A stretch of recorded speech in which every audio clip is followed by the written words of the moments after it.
Hola, buenos días. Mi nombre es Kelly Sánchez, estudiante de segunda matrícula en el programa de agronomía en el CEA Ocán. Mi número de grupo es 9007, raya piso 182. Bueno, el día de hoy voy a explicar la cultura política del sector campesino. Bueno, la primera pregunta, ¿por qué considera que el sector campesino es pertinente? Bueno, considero que el sector campesino es pertinente porque hay unos aspectos relevantes a considerar. El primero es que Colombia ha sido un país agrario y desde los comienzos la agricultura ha contribuido a la economía de nuestro país. Entonces, ha sido muy importante. También vemos la explotación del campesino. Entonces, por los grandes terratenientes, desde los comienzos, desde la colonización, vemos que los grandes terratenientes han tenido dominio de grandes extensiones de tierras y el campesino es el que ha trabajado y contribuido para el desarrollo de la agricultura, pero no se le ha dado la importancia. También vemos una problemática del paramilitarismo. Entonces, donde el campesino se ha visto forzado a dejar sus tierras y se ha visto forzado al desplazamiento obligatorio debido a los enfrentamientos de estos grupos paramilitares. Vemos que esta problemática ha sido muy relevante para el sector campesino.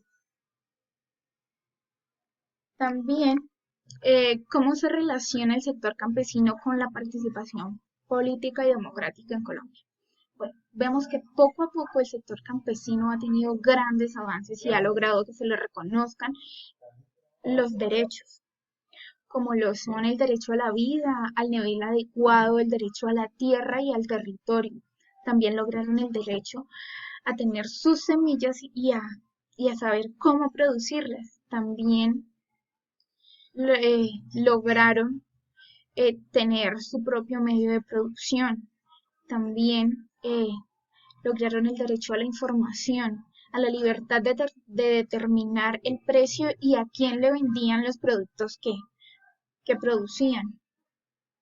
El derecho a la protección de los valores de la agricultura, el derecho a la diversidad biológica, el derecho al acceso a la justicia y la libertad de asociación de opción y de expresión. Entonces vemos que a lo largo del tiempo el sector campesino ha logrado que se les reconozcan sus derechos.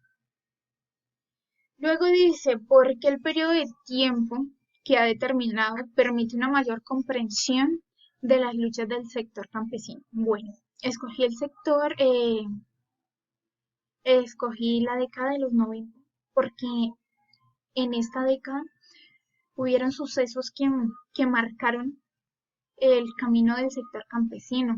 Entonces, durante los 90 se planteaban retos y temas para la construcción y para que se le consagraran muchos de los derechos. Pues ya en 1991 con la Constitución ya se vio que hubo un avance y hubo un proyecto de reforma de ley agraria. Entonces, a través del mercado. Entonces, también vimos que hubieron 158 luchas entre 1991 y 1994 por la tierra y la política agraria. También se dieron 27 paros cívicos por protestas por los derechos humanos de los campesinos. Vimos que hubieron 43 tomas de entidades y 82 movilizaciones por las necesidades básicas de la infraestructura y el servicio. Entonces vemos que en esta década hubieron muchos sucesos que fueron muy relevantes para lograr muchas de los, de los efectos que el sector campesino quería dar a conocer. También, ¿por qué se seleccionó dicho espacio geográfico para la investigación? Bueno, aquí vemos que en el contexto empezaron a florecer luchas agrarias en las regiones del Sumapaz, Biotá y en la región del Tequendama y Córdoba, donde ya hubieron organizaciones de sindicatos obreros rurales, las unidades de acción rural y se consagró la Federación Campesina e Indígena de 1942.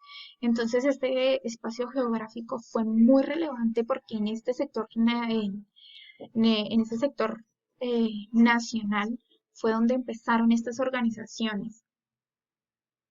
Luego pasamos a los hechos, a los contextos históricos que se desencadenó en la temática del sector campesino. Entonces empezamos con las movilizaciones agrarias en 1920, donde se dio un pequeño grado de organización para enfrentarse a estos monopolizadores de las tierras. Entonces, para poderse enfrentar a estos monopolizadores debían organizarse para tener una base y tener con qué enfrentarlos. Ya pasamos a 1928, donde ya se consolidan estas organizaciones, como el Partido Nacional Agrario, la Unión Izquierdista Revolucionaria y el Partido Socialista Revolucionario. Y por último, este partido fue el embrión comunista colombiano, el que ya les distribuyó esta influencia de organización y de interrelación de las expresiones políticas y ya se organizaron como una base campesina. Entonces, ahí vemos los contextos históricos.